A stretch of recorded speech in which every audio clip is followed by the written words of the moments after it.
Fala comigo, galera, bem-vindos de volta ao podcast. Eu sei, fiquei aí, eu acho que 2 semanas, né, sem postar, mas foi por um bom motivo. Você vê, eu tô mais ou menos com a mesma parede, porém tô em um lugar diferente. Tava arrumando aqui o meu, eu chamo de headquarters, que é onde eu vou ficar agora. Aí tava esperando a mesa chegar, o monitor, enfim, um monte de coisa. Mas agora não tem, por que não? Toda semana vai ter 1 a 2 podcasts para vocês, tá bom? Caso você não seja inscrito no YouTube ainda, me ajuda, vai lá e se inscreve, que imagino que seja até mais fácil de entender o que eu quero dizer, por eu conseguir usar o iPad, né, mostrar aí com a tela dividida tudo que eu explico aqui, beleza? Hoje, o nosso tema do podcast vai ser os 8 temas comuns de movimentos funcionais, beleza? Isso é bem legal para todos entenderem, né?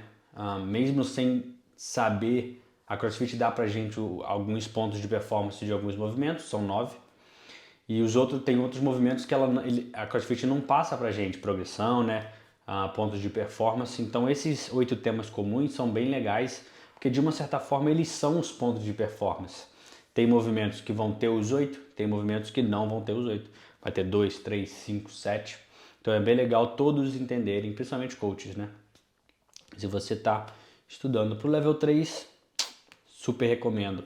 Caso você não saiba de cor, se eu perguntar agora para você os 8 e você não consegue me dizer, assim, rápido, isso é um sinal para você estudar, né, de uma certa forma e entender, não só decorar certas coisas. A gente no CrossFit precisa decorar, mas não só por decorar, é decorar no sentido de entender. Então hoje aqui eu vou dar dicas para tanto entender e lembrar, né, esses 8 temas de movimento comum, tanto no português quanto no inglês. Para você que está estudando para o level 3, o inglês seja mais interessante, porque a prova do level 3 é inglês, tá?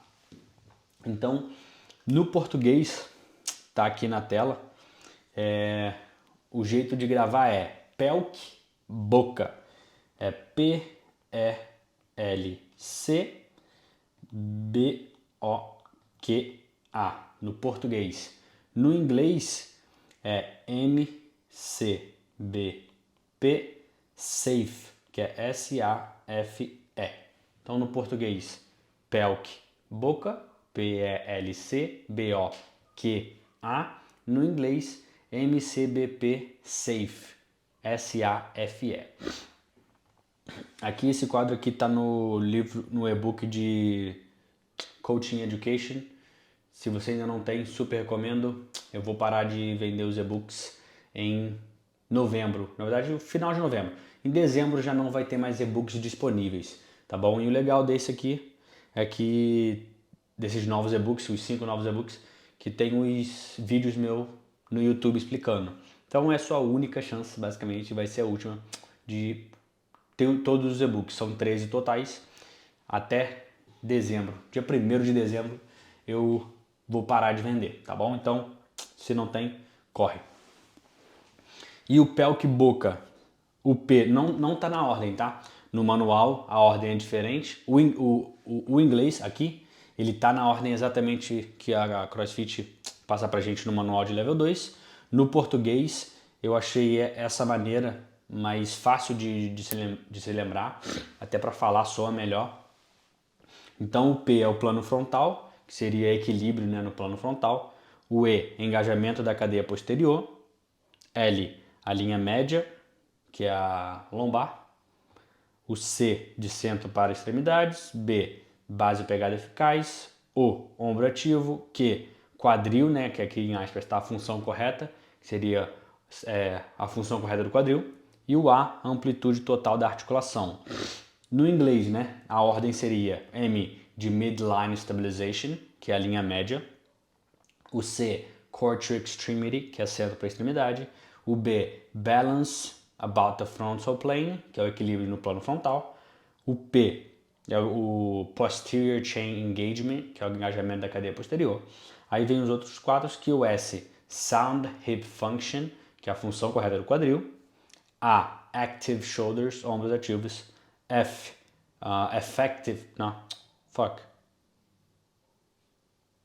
Full range of motion. Full range of motion. Amplitude total do movimento. E o E, effective stance and grip, que é base ou pegada eficaz, tá bom? Então tá aqui, pé que boca no português, MCBP Safe no inglês. E fazer o que eu fiz agora, para quem está treinando inglês também, estudando inglês, é bem bom para trabalhar a habilidade aqui do cérebro de falar o português e falar inglês, falar o português e falar inglês. Vocês viram que eu acabei confundindo o Full Range of Motion com o Effective Stance and Grip. Amplitude total com a base pegada eficaz, tá bom? Então, é isso. Para vocês gravarem, é isso. Agora vamos na parte de entender, tá? O plano frontal, para qualquer movimento, é exatamente a gente tentar manter ele no plano frontal. Porque pode, né, além de ser mais eficiente para a execução do movimento, também pode infringir a segurança, tá? Bem simples. No caso, agora eu vou dar a minha opinião, né? O meu ponto de vista sobre, depois eu vou puxar aqui o level 2 e falar umas partes que eu tenho sublinhadas que eu acho bem interessantes também, caso eu não tenha falado.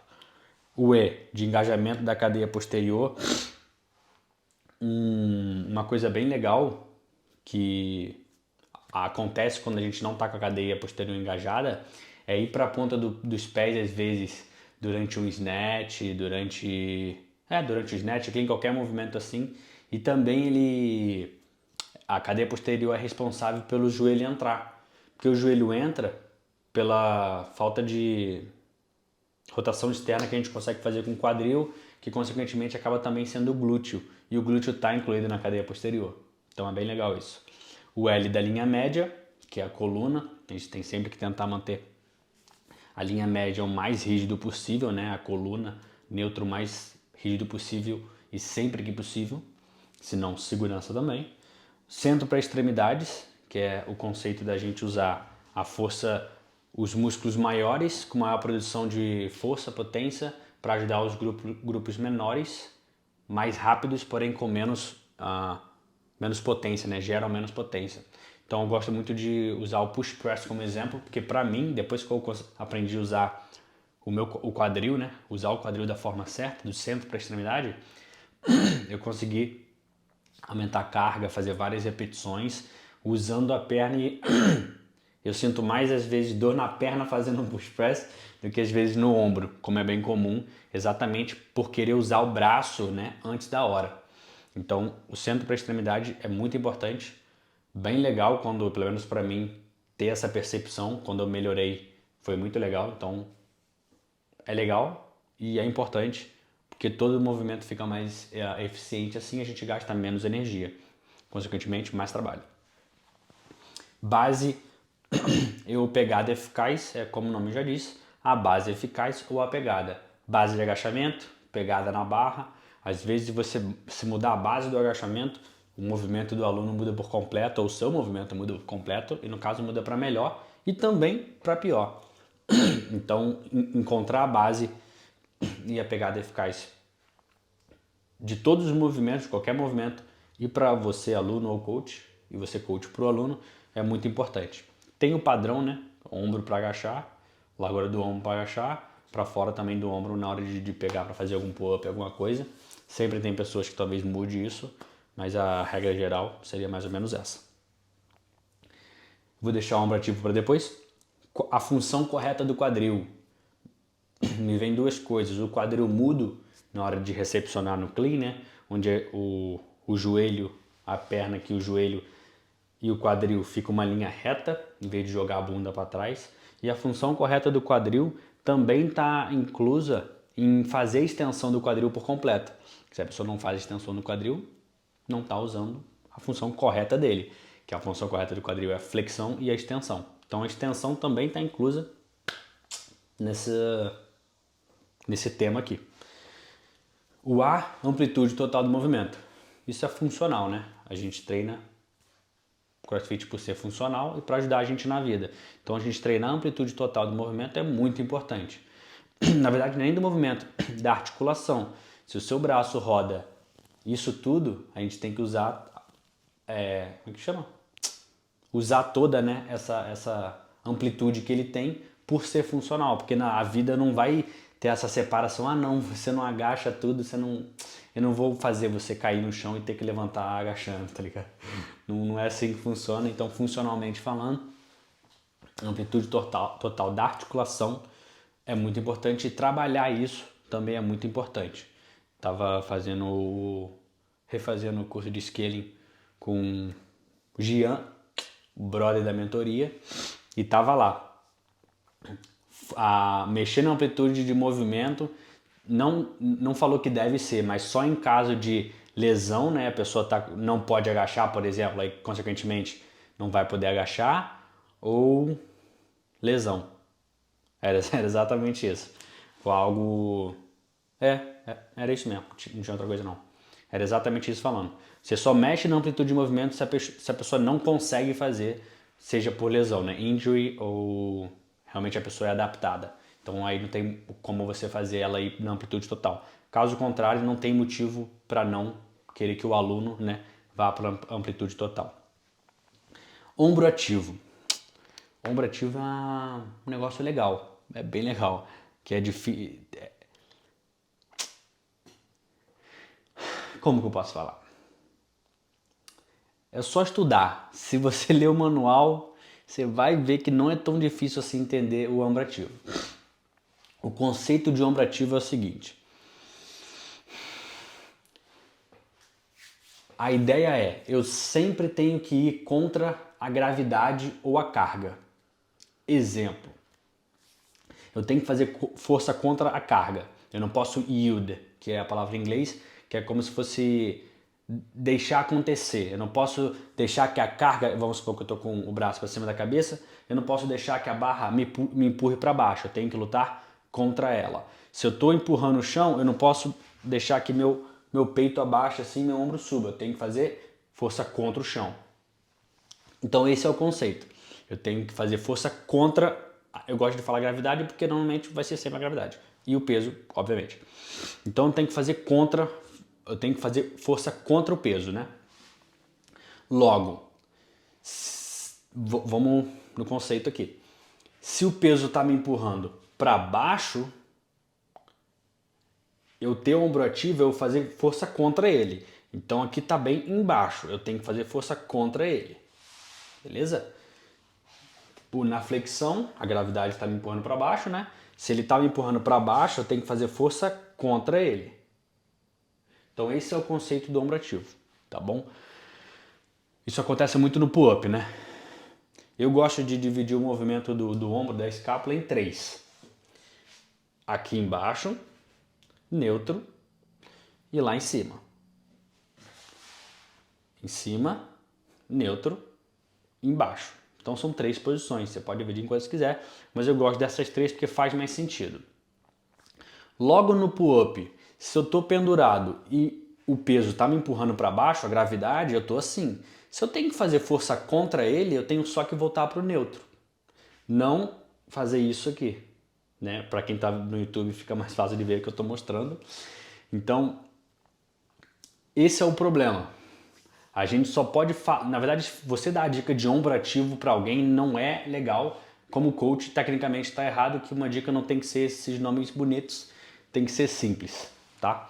Então, não é legal você usar esse nome também quando você está pedindo para alguém fazer alguma coisa. Ativar é o quê? Eu vou chegar aqui, ativa, ativei, tô ativado. Não faz sentido nenhum para pedir para um aluno. A menos que esse aluno já saiba, mas mesmo assim, acho que se você estuda CrossFit, você sabe que a gente falar palavras difíceis não é o nosso forte, não é o que a gente luta para ser simples e eficaz.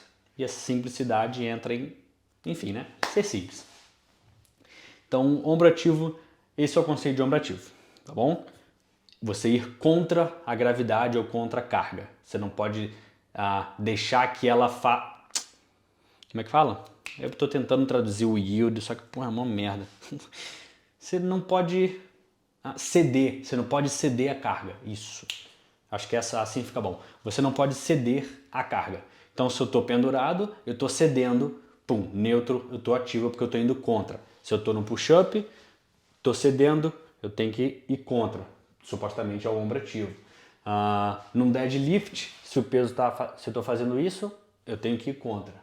Então é sempre ir contra a carga, você não pode ceder a carga. Esse é o conceito de ombro ativo, tá? É isso. Então pelk, boca, plano frontal, encaixamento da cadeia posterior, linha média, centro para extremidade, base ou pegada eficaz, ombro ativo, função correta do quadril, o Q, e o A, amplitude total da articulação, beleza? Agora vamos tirar uns pontos aqui do manual de nível 2, que é de graça para todo mundo, é só você querer e você vai encontrar isso lá, tá? O primeiro, né, aqui na ordem, a estabilização da linha média. Aqui, uma coisa legal que fala é a capacidade do atleta em evitar movimento a partir dessa posição neutra da coluna e é sinônimo de força de core. Então o core, né? O core são vários músculos da parte de trás, do lado aqui do corpo, que trabalham juntos para manter a nossa linha média, a nossa coluna intacta. Isso também me lembra muito a respiração que a gente tem que fazer, diafragmática, bracing que chama, na hora de fazer um agachamento, para que a gente mantenha, né, a gente use toda essa musculatura do core, todos os músculos possíveis para manter a linha média intacta, beleza? É isso, aqui ó. Dá um exemplo de músculos também que estão envolvidos no core. Músculos abdominais, parte da frente, os oblíquos externo e interno, eretores da coluna. Aqui no caso não fala de glúteo, mas enfim, tem várias... Não é... Como é que chama a palavra? Putz, esqueci bem o nome da palavra. Falam que tem, não são só esses, né? Tem vários outros, enfim. Por isso que eu também não gosto de definir o que é o core, assim. Eu tenho até uma dica assim do que é o core, mas são vários músculos e o glúteo também estão inclusos, beleza? Aí aqui ó, na parte tronco, como uma estrutura rígida e íntegra. Uma linha média fraca não permite a transferência ideal de força para a barra. Uma linha média fraca, consequentemente está ligada ao seu core, né? Que o core ajuda a manter a posição rígida. Então, para eu trabalhar o meu core, isso inclui a respiração. E é legal ver que em agachamentos, quando tem dias pesados de agachamento, por exemplo, é legal que eu gosto de olhar como a pessoa está respirando. E simplesmente, já aconteceu várias vezes, pelo fato dela respirar pelo nariz e não pela boca e prender o ar na barriga, ela não consegue fazer o levantamento. Aí eu olho e falo, tá bom, descansa, agora você vai respirar assim, assim, assado e vai fazer isso. Aí do nada ela consegue fazer e o peso parece ser mais leve do que antes. Então é bem legal isso. É isso que tinha para a linha média. Movimento do centro para a extremidade. Movimento do centro para a extremidade inicia com a estabilização da linha média para transferência de força eficaz, ou seja, é criada uma base e a força irradia daí. Então uma coisa depende da outra. Para eu fazer o movimento do centro para a extremidade bem feito, eu preciso da linha média rígida. Eu penso logo no push press. Se eu estou com a linha média fraca, com certeza, né, provavelmente não vou conseguir transferir tanta força. Na prática, não vou conseguir levantar tanto peso. Então é legal ver que uma coisa depende da outra aí. Equilíbrio no plano frontal. Olha que legal. No pull-up com keep, quando o centro de massa desvia muito do plano frontal, o atleta perde o sincronismo e tem que reiniciar o balanço. A falta de equilíbrio em relação ao plano frontal pode aumentar o risco de lesão, porque aumenta as chances de outros erros do movimento. Mas essa aqui do keeping é bem legal e isso acontece muito com o toes to bar, o pé na barra. Por que o aluno, isso no curso de ginástica é bem bom, se você já fez, você provavelmente vai lembrar. No toes to bar, o aluno tem aluno que levanta o pé e quando ele volta ele balança demais. É exatamente por esse motivo do equilíbrio no plano frontal. Porque é exatamente isso aqui, se o centro de massa desvia muito do plano frontal, ele perde o balanço E no torso bar ele vai balançar, porque o plano frontal é uma linha reta e o centro de massa no torso bar, né, se a gente for botar 3 pontos, tem 2 pontos no mesmo lado do plano frontal, em vez de estar dividido. Logo, quando ele volta, ele perde balanço. Isso é porque o movimento está devagar no torso bar, né? Se o aluno fizer um movimento mais rápido, ele vai conseguir manter o equilíbrio no plano frontal. Então é bem legal isso, bem interessante também. Engajamento da cadeia posterior. Aqui, como eu falei, né? Permite que o atleta mantenha o alinhamento ideal dos joelhos com os pés, que é aquilo do joelho entrar. Aqui, ó. Quando os joelhos são projetados para dentro, o centro de pressão muda para frente. Esse posicionamento geralmente é resultado do mau desenvolvimento dos rotadores externos do quadril. Aí aqui isso contribui para a segurança porque promove a estabilização da linha média e o equilíbrio em relação ao plano frontal.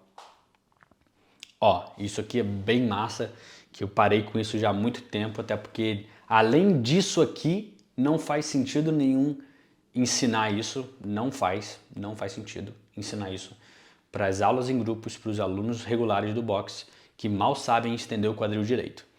Extensão tripla não é uma extensão plantar forçada em conjunto com a extensão dos joelhos e quadril. Ela é atingida quando os calcanhares saem do chão por causa e depois de uma extensão violenta, criando assim a extensão do quadril, joelho e articulações de tornozelo. Ou seja, a flexão plantar é uma consequência da extensão forte de quadril e joelho. Vou falar de novo. Flexão plantar é uma consequência da extensão forte do quadril e joelho. Por quê? Eu aposto quanto você quiser, se você quiser ficar em pé agora e tentar. Eu quero que você fique em pé. Você vai manter o seu calcanhar no chão. Ele não pode sair do chão. Você vai manter ele forte no chão, o pé todo no chão. Eu quero que você aperte a bunda muito forte. Aperta a bunda muito forte como se fosse pular, né? Você vai pular, vai apertar a bunda muito forte e esticar o joelho muito forte. Vai fazer uma extensão de quadril e joelho muito forte, só que o seu calcanhar tem que ficar no chão. Eu aposto que para você conseguir fazer isso, você tem que propositalmente manter, né? Você tem até que fazer uma dorsiflexão, você tem que tentar jogar a ponta do pé para cima para o seu calcanhar ficar no chão. Ou seja, não é natural fazer isso que eu estou pedindo. Agora, se eu falar para você, vai pular, vai apertar a bunda muito forte e esticar o joelho muito forte, eu duvido que você não vai fazer uma flexão plantar, que é ir para a ponta do pé. Então é uma consequência. Então você pedir o aluno para ficar lá na ponta do pé, seja por qual for o motivo, não faz sentido, até porque tem como você ficar na ponta do pé com o joelho dobrado e o quadril dobrado. Então o sentido não faz. Além disso, é mais importante a extensão de quadril ou a flexão plantar? Eu imagino que a sua resposta seja extensão de quadril, porque é isso que vai... Extensão de quadril forte é o Holy Grail, santo graal do que a gente faz, que é o centro para a extremidade. Músculo forte ajudando, músculo que gera mais potência ajudando o músculo que gera menos potência. Então, não sou eu que estou falando, na verdade sou eu que estou falando, mas está escrito no level 2. É só de graça para todo mundo, é só querer estudar. Posição do joelho, aí função correta do quadril. Coisas que influenciam, né? Aplicar maior força no objeto, criar a maior elevação do objeto, permitindo mais tempo para que o atleta acomode ou receba-o, que seria aplicar maior força. Acho que pode ser o mesmo exemplo, vamos falar um jerk, que você consegue aplicar mais força para a barra subir e, no caso, consequentemente, cria mais elevação na barra para você poder se empurrar para baixo dela para receber. Aqui são as coisas que acontecem, né? Que estão inclusas em função correta do quadril, que é o quadril mudo, a falta de extensão do quadril e a extensão lenta também. Aí, ó, esqueci desse. A extensão lenta do quadril também entra nesse tema de ter a função correta do quadril. Ombros ativos. Ok, isso é legal, ombros ativos. O ombro ativo é a posição mais estável para o ombro ao se trabalhar contra uma sobrecarga. Isso significa que o ombro ativo está presente no levantamento de peso acima da cabeça e nas séries de deadlift, levantamento de terra, incluindo deadlift, sumo deadlift high pull, clean com a med ball, além dos 9 movimentos funcionais. Dos 9 movimentos, acho que é fundamentais, né? Ombros ativos são usados em pull-ups, com keep, ring dip, handstand push-up, remo e snatch, dentre outros movimentos. Então está em tudo, por isso que é um tema comum que provavelmente vai estar em todos os movimentos. Ombros ativos têm relação com a posição e a estabilização das escápulas e exige diferentes ações do atleta dependendo do movimento. Em cada movimento, os atletas tentam manter o ombro em uma posição relativamente natural e neutra, sem ceder à carga. Vamos ler de novo, de repente você não ouviu. Os atletas tentam manter o ombro em uma posição relativamente natural e neutra, sem ceder à carga. Para quem está no YouTube ou então aqui ouvindo no podcast, levanta o braço direito, empurra bem para cima, isso não é natural, você não consegue segurar essa posição por muito tempo, seja lá o que você esteja fazendo. Na verdade, se eu te pedir para ficar com a barra para cima da cabeça, não vai ser tão confortável. Agora, puxa bem, né, a escápula para trás, o ombro para baixo assim, também não é natural, que você propositalmente tem que estar querendo segurar essa posição e forçando essa posição. Agora, se eu pedir para tu só levantar o braço para cima e ficar relaxado, né, de uma certa forma, sua escápula, seu ombro vai estar numa posição natural e neutra. E quando a gente fala, como eu falei, sem ceder a carga, se tem uma carga me empurrando para baixo, aí você abaixa. Se você não ceder ela, você vai ter que voltar para o neutro. Se você está pendurado e ceder a carga, você vai subir o ombro para quem está vendo. Para você ir contra ela, você tem que voltar para o neutro. Isso é ombro ativo, tá bom, meus amores? É isso, tá? Então, na CrossFit é isso. Ombro ativo, essa é a definição de ombro ativo dentro da CrossFit. Agora, se fora da CrossFit, a ombro ativo quer dizer outra coisa, já não sei. Eu sei de CrossFit, eu não sei de outra coisa, tá bom? Aí, se quiser conversar, a gente pode conversar. Mas dentro da CrossFit, isso é ombro ativo, tá? Vamos pro outro. Amplitude total do movimento em relação à articulação.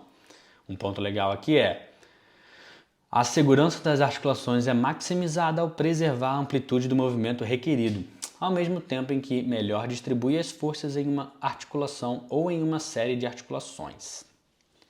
Treinar até a amplitude, aqui é outro ponto, né? Treinar até a amplitude total do movimento em movimentos funcionais prepara melhor o indivíduo para qualquer tarefa concebível. É o que eu falei sobre a vida. Se você não agachar, por exemplo, até lá embaixo, ass to grass, bumbum no chão, a vida não vai diferenciar isso quando você precisar sentar num meio-fio, quando você precisar de, por algum motivo, sentar em algum lugar mais baixo. Então, amplitude de movimento, evitem mexer na amplitude, a verdade é essa, evitem mexer na amplitude de movimento quando vocês estiverem dando aula, ou se for modificar alguma coisa para o aluno, deixe a amplitude de movimento como se fosse a última coisa, para você preservar o lado funcional do movimento, que imagino que o seu trabalho é ajudar o seu aluno, e não mexendo na amplitude, mantendo a amplitude do movimento, você vai ajudar muito mais o seu aluno, tá? Base ou pegada eficaz. Aí aqui, ó, há duas bases comuns no CrossFit, uma base mais estreita, largura do quadril, que é usada para deadlift, press e levantamento olímpico. No caso, o início, né, do clean do snatch, a base é na largura do quadril. Na verdade, isso, largura do quadril. Por que isso é legal? Ou por que é? Permite uma transferência mais direta de força por meio dos calcanhares, chão, em relação ao objeto a ser movido. Uma base mais aberta, a largura do ombro, é usada em movimentos de agachamento, permitindo maior profundidade e contribuição na cadeia posterior. Aqui, ó. Alguma eficiência na transferência de força pode ser perdida com a base mais aberta em relação à largura do quadril, mas obtém-se função e amplitude de movimento. Enfim, é basicamente isso. Então, se você de repente vê um atleta de LPO XY, que eu já vi também, e eu acho muito top, com a base de agachamento, ele começa na base de agachamento e termina na base de agachamento, é ele. Ele é ele, você é você, eu sou eu, nossos alunos são nossos alunos. Via de regra, é assim que funciona. Base da largura do quadril. Largura do quadril. De saída de movimento de LPO, deadlift, press, etc. Largura dos ombros para agachamento, posição de recepção às vezes também nos movimentos de LPO. E é isso. E pessoas compensam. Tem gente que consegue achar mais fechado, mas não é porque consegue que deve, tá bom? Isso é um ponto a se levar em consideração.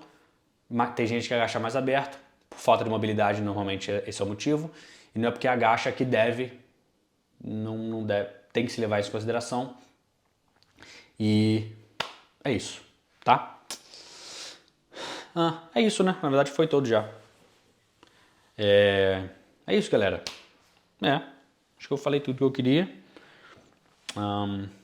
É isso aí. Então, relembrando, para gravar em português, PELC, boca, PLC, BOKA, em inglês, MCBP, SAFE, SAFE, tá bom? É isso, espero que tenham gostado. Se não é inscrito no canal, se inscreve, diz se gostou ou não. Comentários são muito importantes, tanto no YouTube quanto no Spotify para quem está ouvindo. Então, enfim, qualquer plataforma de podcast você esteja ouvindo. Se não gostou, também fala, por favor. Eu só sei o que eu tenho que melhorar quando vocês falam para mim o que eu tenho que melhorar. É assim que funciona.